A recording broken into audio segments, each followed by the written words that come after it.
ஓம் நமச்சிவாய.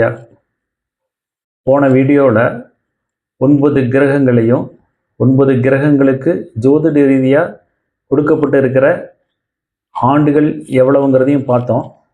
இந்த வீடியோவில் ஒரு ராசி கட்டத்தில் எவ்வளவு ராசிகள் இருக்குது, அந்த ராசிகளினுடைய பெயர் என்ன அப்படிங்கிறத பார்க்கலாம். இப்போ இந்த ஸ்க்ரீனில் தெரிகிற ராசி கட்டத்தை பாருங்கள்.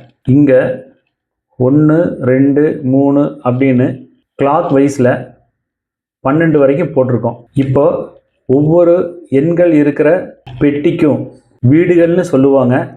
இந்த 12 பெட்டி இருக்கிற கட்டத்துக்கு ராசி கட்டம்னு பேர்.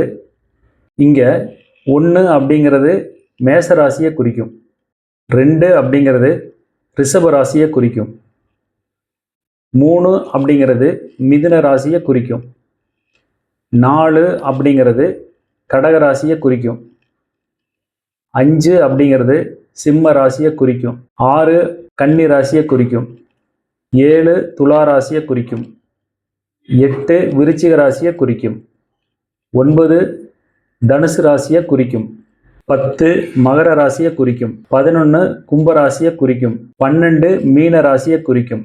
பொதுவாக எல்லாருக்கும் தெரிஞ்சது, நீங்கள் என்ன ராசின்னு கேட்டால் மகர ராசி அல்லது கும்பராசி அல்லது ரிஷப ராசின்னு சொல்லுவாங்க. அதற்கு என்ன பொருள்னா, அந்த இடத்துல நீங்கள் பிறந்தப்போ பிரபஞ்சத்தில் சந்திரன் சஞ்சாரம் செஞ்சிட்டு இருந்ததுன்னு அர்த்தம். இந்த 12 பெட்டிக்கும் இருக்கிற பேர் மாற்றம் இல்லாமல் வரிசையாக மனப்பாடம் பண்ணணும். இது கொஞ்சம் கடினம்தான். அதைய எளிமைப்படுத்துறதுக்காக இந்த வீடியோவுக்கு கீழே சில குறிப்புகள் இருக்கு, பாருங்க. மேரி, மிக, சிக, துவி, தம, குமி. மீண்டும் ஒரு தடவை சொல்லி பாருங்க.